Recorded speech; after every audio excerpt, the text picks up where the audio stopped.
दोपहर 3 बजे के भोजपुरी समाचार में अपने के स्वागत बा। नमस्कार, हम अफरोज। सबसे पहले प्रमुख समाचार। बांके के नेपालगंज मेडिकल कॉलेज में इलाज करा रहल 2 जने कोरोना संक्रमित के मृत्यु। समुदाय स्तर में कोरोना संक्रमण बढ़ला संगे ही मृत्यु दर भी बढ़ल। सर्वोच्च अदालत द्वारा घरेलू मदिरा उत्पादन करे मिले के व्यवस्था सहित के आदेश जारी। निजी उपयोग खातिर बरस में 6 बेर तक मदिरा उत्पादन करे के मिले। कार्तिक से एकेगो व्यक्ति 2 गो सहकारी में सदस्य बने के ना मिली। निर्देशना ना मानला पर 2 लाख रुपया जरिवाना। वैज्ञानिक सब द्वारा प्लास्टिक बोतल रिसाइकल करला नया सुपर एंजाइम के विकास। अब प्लास्टिक के रिसाइकल खातिर प्रयोग कर सके के विश्वास। प्रीमियर लीग के 10 जने खिलाड़ी में कोरोना संक्रमण पुष्टि। पहल का बेर ज्यादा संख्या में खिलाड़ी में संक्रमण।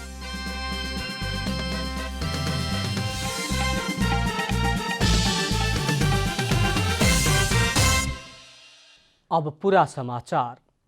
बांके के नेपालगंज मेडिकल कॉलेज में इलाज करा रहल 2 जने कोरोना संक्रमित के मृत्यु भइल बा। कोहलपुर नगरपालिका वार्ड नंबर 10 के 53 वर्ष के पुरुष आ नेपालगंज के 41 वर्ष के पुरुष के मृत्यु भइल है। नेपालगंज के मृतक नेपालगंज मेडिकल कॉलेज के स्वास्थ्यकर्मी रहे लोग।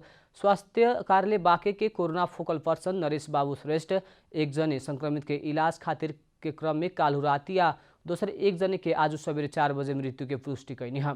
दोनों जने के प्लाज्मा थेरापी आ रेमडेसिविर में से इलाज होत रहे। दोनों जने के वेंटिलेटर में राखल गई रहे। नेपालगंज के मृतक के घर दांग के घोराई में बाटे, लेकिन वहाँ के लंबा समय से नेपालगंज में रहते आयल रहने। बांके में पिछला समय समुदाय स्तर में कोरोना संक्रमण बढ़ला संगे ही मृत्यु दर भी बढ़ल बाटे। अभी स्थानीय तह कोरोना संक्रमण के दर कम करेला स्वास्थ्य मंत्रालय द्वारा तय कैल मुताबिक आइसोलेशन व्यवस्थापन कर रहल बा। बांके के कोहलपुर नगरपालिका द्वारा सामुदायिक आयुर्वेद तथा प्राकृतिक अस्पताल के 5 बेड के आइसोलेशन अस्पताल और 25 बेड के आइसोलेशन सेंटर के रूप में विकास करे लागल बा। जिला में कोरोना संक्रमण के दर बढ़ते जात समय निम्न स्तर भइल नागरिक सबके सहज होखो कहे वाला उद्देश्य के साथ नगरपालिका साझेदारी कार्यक्रम अंतर्गत आइसोलेशन निर्माण कर रहल बा। आयुर्वेद तथा चाहिँ प्राकृतिक अस्पताल बनिरहेको छ। सामुदायिक आयुर्वेद तथा प्राकृतिक अस्पताल बनिरहेको छ। अहिले यसलाई चाहिँ हाम्रो कोहलपुर नगरपालिका आइसोलेसन सेन्टरको रूपमा हामीले विकास गर्दैछौँ र अहिले चाहिँ हामीले यसलाई कम्तीमा चाहिँ 25 देखि 30 बेडको आइसोलेसन सेन्टर बनाउने र यहाँ चाहिँ विपन्न जो चाहिँ विपन्न हुनुहुन्छ, जसले पैसा तिर्न सक्नुहुन्न, कोभिड पोजिटिभ बिरामीलाई जसको चाहिँ लक्षण चिन्ह देखिएको छैन उहाँहरूलाई यहाँ राखेर चाहिँ हामीले उपचार गर्ने। समुदाय स्तर में कोरोना फैल चुकल कारण थप सतर्कता अपनावे खातिर स्वास्थ्य कार्यालय बांके नागरिक सबके आग्रह भी कैले बा। मृत्युको संख्या बांके जिल्ला बाहिर र भित्र गरेर हामीसित 13 जिल्ला भित्रको र 7 वटा बाहिर गरेर 20 वटा पुगिसकेको छ। त्यस्तै गरेर अब हामीले पीसीआर जाँचको दायरा बढाएका छौँ। 25,000 प्लस पीसीआर जाँच गरेका छौँ। लॉकडाउन सहज भइला संगी कोरोना संक्रमण समुदाय स्तर में तेज रूप में फैल रहल कारण सबै स्थानीय तह सब अभी आइसोलेशन व्यवस्थापन में लागल जिला प्रशासन कार्यालय बांके के कहनाम बा। अब निषेधाज्ञाहरू चाहिँ खुकुलो हुँदै गएको सन्दर्भमा चाहिँ कोभिड चाहिँ फेरि संक्रमणको दर चाहिँ बढेको जस्तो देखिन्छ र अहिले डेथ पनि मृत्यु दर पनि बढेको छ, त्यो हामी देख्न सक्छौँ। त्यसकारण चाहिँ अब अहिले हाम्रो फोकस चाहिँ बढी चाहिँ अब स्वास्थ्य सम्बन्धी मापदण्डहरूलाई चाहिँ परिपालन गर्दै बढ़िरहेको संक्रमणमा चाहिँ अब हामीले आइसोलेसन सेन्टरको स्थापना गर्ने। बांके में अभी तक 1800 से बेसी कोरोना संक्रमित बा तो 1400 से बेसी ठीक होके घर लौट चुकल बाटे लोग। बांके से रविंद्र सिंह ठकुरी के रिपोर्ट। ट्राफिक प्रहरी जोड़ बिजोड़ प्रणाली के थप प्रभावकारी बनावेला चेक जांच में कड़ाई कैले बा। उपत्यका के प्रमुख जिला अधिकारी सब भादो 25 गते से उपत्यका भीतर जोड़ बिजोड़ प्रणाली मुताबिक सवारी संचालन करे के निर्णय कैला संगे चेक जांच में कड़ाई कैल गई है। काठमाडौँ, ललितपुर आ भक्तपुर भीतर चले वाला सवारी साधन के प्रहरी कड़ाई के साथ चेक जांच कर रहा बा। सवारी जाम बढ़े लगला बाद जोड़ बिजोड़ प्रणाली के प्रभावकारी बनावेला चेक जांच में कड़ाई कैल ट्राफिक प्रहरी जनौले बा। नियम मुताबिक जोड़ बिजोड़ प्रणाली में ना चले वाला सवारी के होल्ड में राखला बा। दोपहर 12:15 बजे तक लेके तथ्यांक मुताबिक ट्राफिक कार्रवाई में 800 से ज्यादा सवारी पड़ल बाटे। करीब 700 मोटरसाइकिल आ स्कूटर कार्रवाई में पड़ल बा। होल्ड कैल सवारी के संझिया 8 बजे ही छोड़े के प्रहरी जनौले बा। सुरक्षा के मापदंड पालना करत विभिन्न सेवा क्षेत्र खुला करे के सरकारी नीति भइला बाद असावधानी के कारण सरकारी कार्यालय के कर्मचारी सब में संक्रमण देखा पड़े लागल बा। असावधानी के कारण कैलाली मालपोत में भी एक जने कर्मचारी संक्रमित भइल बाड़न त सेवाग्राही के भीड़ भी लाग रहल बा। मालपोत कार्यालय कैलाली में सेवाग्राही सबके भीड़ बढ़ते गयला बाद कोरोना संक्रमण के जोखिम भी बढ़ गयल बा। कार्यालय परिसर में रोजाना सैकड़ों के संख्या में सेवाग्राही सेवा लेवे खातिर अइला बाद एक जने कर्मचारी संक्रमित भी हो चुकल बा। आसीन 1 गते से मालपोत कार्यालय के काम शुरू संगे कार्यालय में सेवाग्राही के अत्यधिक भीड़ होखे लागल है। सरकार द्वारा स्वास्थ्य सुरक्षा के मापदंड अपना के ही कार्यालय संचालन करे के कहला पर भी कैलाली मालपोत ओकर पालना नहीं कैल सेवाग्राही सबके शिकायत बा। सुदूर पश्चिम के अस्थायी राजधानी तथा प्रदेश के मेन शहर धनगढ़ी में कोरोना संक्रमण समुदाय स्तर में ही फैल चुकल आकलन हो रहला पर भी मालपोत कार्यालय के भीड़ ओकरा के चिढ़ा रहल बा। जुन प्रकारको यहाँ हुनुपर्ने हो सुरक्षाकर्मी सबैको यहाँ देखिया छैन होइन, भिडभाड सबै छ। अब कि अलिकति सामाजिक दूरी यताति भन्ने कुराहरू यहाँ देखिया छैन। अब यिनीहरूले जुन प्रकारको प्रशासनले गर्नुपर्ने हो केही कदमहरू त्यो भएको छैन। भिडभाड छ होइन, लाइन लागेकै छौँ होइन, रात भएको अंशबन्ध भइरहेको छ होइन। अझदेखि चाहिँ 1 हप्ता पहिलाबाट हो त्यो काम, अझै पनि भइरहेको छैन। मालपोत कार्यालय कैलाली द्वारा स्वास्थ्य सुरक्षा के कोनो प्रबंध नहीं कैल गयल। सेवाग्राही सभी मास्क भी ना पहिर के लाइन में ठेलम ठेल करके खड़ियाल रहेलन। कार्यालय के एक जने में संक्रमण देखा पड़ला बाद 3 दिन कार्यालय सील भी कैल गेल रहे। भीड़भाड़ नियंत्रण खातिर अभी रोजाना 70 जने के सेवा देवे किसिम से टोकन प्रणाली शुरू कैल गेल बा।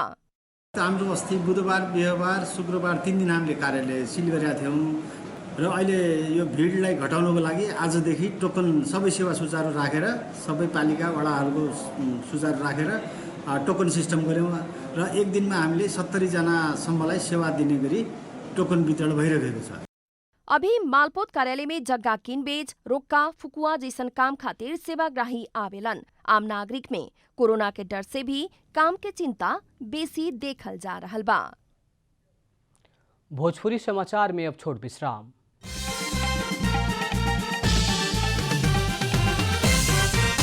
भोजपुरी समाचार में अब थप समाचार।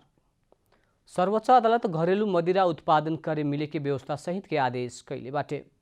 सर्वोच्च निजी उपयोग खातिर वर्ष में 6 बेर तक 15 लीटर मदिरा उत्पादन करे मिले के व्यवस्था सहित के आदेश देहलख। सर्वोच्च के न्यायाधीश सब हरीश कृष्ण कार्की या बम कुमार श्रेष्ठ के संयुक्त इजलास घरेलू मदिरा नियंत्रण तथा नियमन संबंधी मुद्दा के सुनवाई करत मदिरा ऐन 2031 के दफा 7 में रहल व्यवस्था मुताबिक करेला करावेला आदेश देलख। साथ ही इजाजत पत्र प्राप्त विक्रेता सबकी हर एक बोतल में अंतःशुल्क टिकट साटल मदिरा बिक्री कैले बाकी नइखे कैले एकर प्रभावकारी अनुगमन करे के कानून के कार्यान्वयन के प्रभावकारी बनावला भी अदालत संबंधित निकाय के आदेश देहले बा। त्रिभुवन विश्वविद्यालय अंतर्गत के आंशिक प्राध्यापक संघ चरणबद्ध आंदोलन के घोषणा कैले बा। संघ त्रिवी द्वारा जारी निर्देशिका से आंशिक प्राध्यापक सब के मांग संबोधन ना हो की कहत कुआर 12 गते से संपूर्ण ऑनलाइन कक्षा बहिष्कार करे के जनौलख। प्राध्यापक सब त्रिवी से निर्देशिका जारी करके प्राध्यापक सब के विस्थापित करे के नीति लियावल कहत तत्काल निर्देशिका खारिज के मांग कैलख। प्राध्यापक सब अपना सबके शिक्षण सहायक बराबर के सेवा सुविधा देवे खातिर व्यवस्था करेला अपील कैले बा। रूपन्देही के देवदह नगरपालिका के सरनटारी गांव के बासिंदा नदी में पक्की पुल न बनला बाद वर्षों से वर्षायाम में समस्या झेलेला बाध्य भइल बा। देवदह के सरनटारी गांव पुरे वाला रास्ता में पड़े वाला सरन नदी में पक्की पुल न बनला बाद वर्षायाम में आवत जावत ही ठप होखेला। पूर्व पश्चिम महेंद्र राजमार्ग से उत्तर तरफ 1.5 किलोमीटर दूरी में रहल रूपन्देही के देवदह नगरपालिका में शरणटारी गांव बाटे। तरकारी के पकड़ क्षेत्र भी मानल जाए वाला शरणटारी चुरे वन क्षेत्र में विक्रम संवत 2028 साल से आगे से बस्ती बसल है। शरणटारी गांव के देवदह नगरपालिका द्वारा ऑर्गेनिक तरकारी उत्पादन के पकड़ क्षेत्र भी घोषणा कैल जा चुकल बा। यहाँ से वार्षिक 4 करोड़ रुपया के तरकारी बिक्री होखला पर भी पुल ना भइला से बरखायाम में उत्पादन होखे वाला तरकारी बेचेला कठिनाई होखल स्थानीय सबके कहना बा। कृषकहरूलाई चाहिने चाहिँ सामग्रीहरू मल जस्ता कुराहरू यातायात गर्न धेरै अप्ठ्यारो भएको छ। त्यसले गर्दाखेरि हामीलाई यो पुलको अभावले गर्दा लगभग कम्तीमा पनि 1200 घरधुरी भन्दा पनि अब जनसङ्ख्यालाई धेरै असुविधा भएको छ। मगर समुदाय के नमूना बस्ती रहल कारण शरण टारी में होम स्टे संचालन करके पर्यटकीय स्थल के रूप में विकास कर सकला पर नीमन संभावना होते हुए भी पक्की पुल ना बनल कारण गांव के विकास पीछे पड़ल स्थानीय बतावेलन। यो पुल नहुँदा हामीलाई धेरै दुःख भएछ नि त। अब बिमार हुँदा पनि हामी कति दुःख छ, मान्छे बग्दा बग्दै होइन, यहाँ खोलाले हामीलाई यो खोलाले गर्दा दुःखै छ। अनि यस्तो हामी टल्लिएर सडै हिँड्न पर्छ, खोइ मास टल्लिएर जाँदा पनि यो खोलाले गर्दा मास यहाँ आयो त्यहाँ फर्केर गयो, खोला टर्न पुल नभएर कति दुःख भएको छ होइन। त्यही भएर त्यही हाम्रो समस्या धेरै छ। देवदह नगरपालिका द्वारा पुल बनावे खातिर ढिलाई भइला पर भी चालू आर्थिक वर्ष में प्रदेश सरकार द्वारा शरण नदी आ वार्ड नंबर 11 के महाऊ नदी में करके दूगो पक्की पुल बनावे खातिर सर्वे डिजाइन आ DPR बनावे के प्रक्रिया में रहल बतावल गइल बा। रूपंदेही से विकास पराजुली की रिपोर्ट। कंचनपुर के पुनर्वास नगरपालिका वार्ड नंबर 9 के कार्यालय भवन निर्माण में ठेकेदारी से समझौता विपरीत निर्माण सामग्री प्रयोग कैला बाद स्थानीय द्वारा अवरोध कैल गइल बा। भवन निर्माण में कमसल सामग्री प्रयोग कैल स्थानीय के आरोप बा। कंचनपुर के पुनर्वास नगरपालिका वार्ड नंबर 9 के कार्यालय भवन निर्माण में समझौता के विपरीत कमसल निर्माण सामग्री प्रयोग कैल कहत स्थानीय द्वारा अवरोध कैल गेल बा। निर्माण के जिम्मा मिलल रश्मि बिल्डर्स प्राली द्वारा 1 नंबर ईटा प्रयोग करे वाला भइला पर भी 3 नंबर ईटा प्रयोग कैल स्थानीय के आरोप बाटे। ल म आउँछु भन्नुभयो, अहिलेसम्म आउनु भएन, किनभने उहाँले यो भ्रष्टाचार गर्न खोज्नु भएको हुनाले अब आउनु भएन। यहाँ यदि राम्रो सच्चा नेपाली यो राम्रो बन्छ भनेर चाहने भए त उहाँ आउनुहुन्थ्यो होला। यहाँ यो भ्रष्टाचार भइरहेको छ यसमा, त्यसैले उहाँ चाहिँ डराउनु भयो। यो 3 नम्बर इता आयो त्यो ट्रालीमा, त्यतिखेर मैले हेर्ने बित्तिकै म त्यो इन्जिनियरलाई फोन गरेँ। इन्जिनियरलाई भने यस्तो यस्तो इता छ, तिनले भने कि यो भर्खर चिनी भट्टादेखि यो निस्केर आउला छ, त्यही भएर यस्तो इटा छ भनेर भन्नुभयो, लगाउनु भनेर इन्जिनियरले। हजुर। भवन के निर्माण के जिम्मा मिलल रश्मि बिल्डर्स प्राली संगे समझौता रद्द करके ईमानदार निर्माण कंपनी के निर्माण के जिम्मा देवे पड़े के स्थानीय सबके मांग बाटे। यो भन्दा चाहिँ क्वालिटी चाहिँ युक्त चाहिँ राम्रो किसिमको चाहिँ राम्रो खालको चाहिँ राम्रो श्रेणीको ठेकेदारलाई चाहिँ यो ठेकापट्टा चाहिँ पुनः चाहिँ रिटेन्डर गरेर चाहिँ दिनुपर्छ भन्ने चाहिँ मान्यता राख्छु र यस्ता खालका चाहिँ गतिविधिहरूलाई चाहिँ रोक्नलाई चाहिँ यस वडा नम्बर 9 लगायतका पुनर्वासका सम्पूर्ण चाहिँ युवाहरू चाहिँ सधैँ सचेत र सधैँ जागरुक हुनुपर्छ र भ्रष्टाचारको विरुद्धको अभियानमा लाग्नुपर्छ। भवन निर्माण भीमदत्त नगरपालिका कंचनपुर स्थित रश्मि बिल्डर्स कंपनी के 89,52,000 में काम संपन्न करे किस्म से जिम्मा दिहल गए रहे। 2078 असार 15 गते तक निर्माण संपन्न करे के निर्माण के जिम्मा दिहल गए है। वार्ड कार्यालय द्वारा दिनहू काम के निगरानी कैला पर भी निर्माण कंपनी से कमसल के ईटा लियावल अपना सबके जानकारी न भइल वार्ड अध्यक्ष के कहना बाटे। कमसल ईटा के फिरता पेठा के नीमन ईटा लियावे के आ फेरो निर्माण के काम सुचारू करे के वार्ड अध्यक्ष नारायण प्रसाद जैसी बतौले बानी। ठेकेदारको कारणले चाहिँ ईटा आउने हो, ठेकेदारले कहाँ बनाउनु भयो, के गर्नुभयो भन्ने कुरा। अब भट्टामा आउँदा ठेकेदारहरू पनि उपस्थित हुने कुरा भएन, ड्राइभरहरू अथवा भट्टाको मान्छेले लोड गर्ने र फाल्ने कुराहरू हो। अब त्यो विषयमा त हामी भन्दा पनि ठेकेदार साहबहरूलाई नै ईटा कस्तो हो के हो उहाँहरूले चाहिँ परीक्षण गरेर के गरेर होला उहाँहरूले लिनुभयो। तर हामी यहाँ फिल्डमा आउँदा काम गर्दा चाहिँ हामीलाई चाहिँ अलिकति कमसल खालको लाग्यो, यो मिक्स छ भने हामीले चाहिँ रोकेकै हो। निर्माण कंपनी द्वारा 1, 2 आ 3 नंबर ईटा मिला के प्रयोग कैल गेल नगरपालिका के नगर प्रमुख जीवन राज थापा स्वीकार कैले बानी। ठेकेदार प्राविधिक लगायत के छानबीन करके दोषी ठहरला पर कार्यवाही करे के थापा के कहना बा। कंचनपुर से जुद चौधरी के रिपोर्ट। अब आर्थिक समाचार।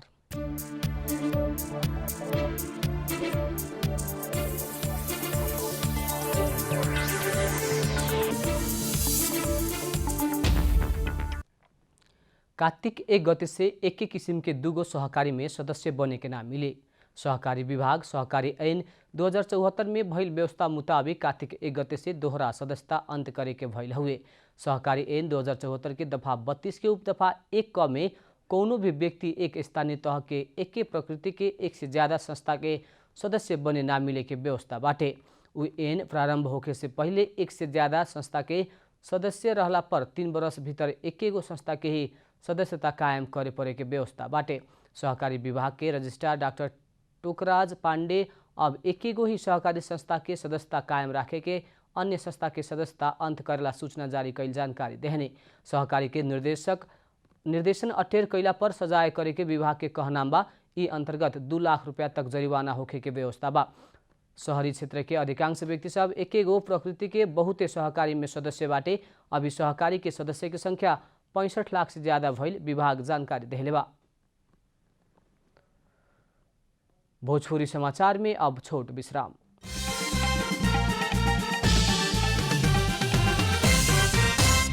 भोजपुरी समाचार में अब अंतर्राष्ट्रीय समाचार।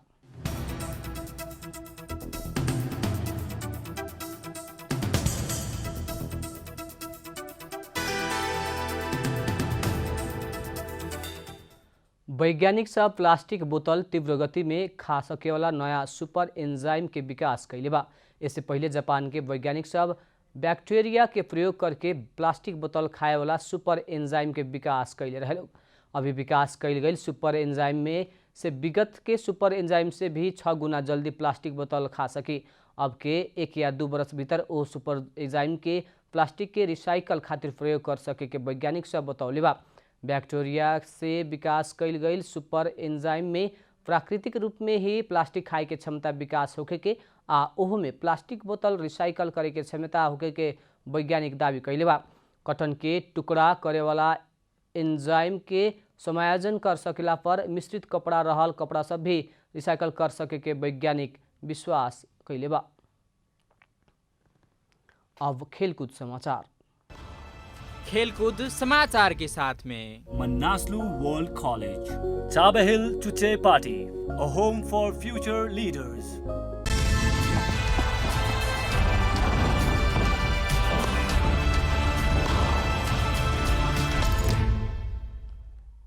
प्रीमियर लीग के 10 जने खिलाड़ी में कोरोना वायरस संक्रमण दिखाई देले बा। कोरोना के महामारी के बाद शुरू भइल फुटबॉल खिलाड़ी में पहिलका बेर बड़का संख्या में संक्रमण भेटाइल है। पिछला चरण तक 1595 जने क्लब के स्टाफ में परीक्षण कैल गई रहे। सितंबर 11 से 27 तक कैल गई परीक्षण में वो संख्या पता लागल है। परीक्षण के क्रम में पॉजिटिव आयल व्यक्ति के परिचय नहीं खुलाल गई। सब केहू के 10 दिन खातिर एकांतवास में पठाओल गई बा। प्रीमियर लीग साप्ताहिक रूप में सभी क्लब के स्टाफ आ खिलाड़ी के परीक्षण करते आयल रहल बा। पिछला हफ्ता वेस्ट हैम के प्रशिक्षक डेविड मोयेस सहित 2 जने खिलाड़ी में कोरोना के संक्रमण दिखाई देले रहे। अंत में प्रमुख समाचार फिर एक बेर। बांके के नेपालगंज मेडिकल कॉलेज में इलाज करा रहल 2 जने कोरोना संक्रमित के मृत्यु। समुदाय स्तर में कोरोना संक्रमण बढ़ला संगे ही मृत्यु दर भी बढ़ल। सर्वोच्च अदालत द्वारा घरेलू मदिरा उत्पादन करे मिले के व्यवस्था सहित के आदेश जारी। निजी उपयोग खातिर बरस में 6 बेर तक मदिरा उत्पादन करे के मिली। कार्तिक से एकेगो व्यक्ति 2 गो सहकारी में सदस्य बने के ना मिली। निर्देशन ना मानला पर 2 लाख रुपया जरिवाना। वैज्ञानिक सब द्वारा प्लास्टिक बोतल रिसाइकल करेला नया सुपर एंजाइम के विकास। अब प्लास्टिक के रिसाइकल खातिर प्रयोग कर सके के विश्वास। प्रीमियर लीग के 10 जने खिलाड़ी में कोरोना संक्रमण पुष्टि। पहिलका बेर ज्यादा संख्या में खिलाड़ी में संक्रमण।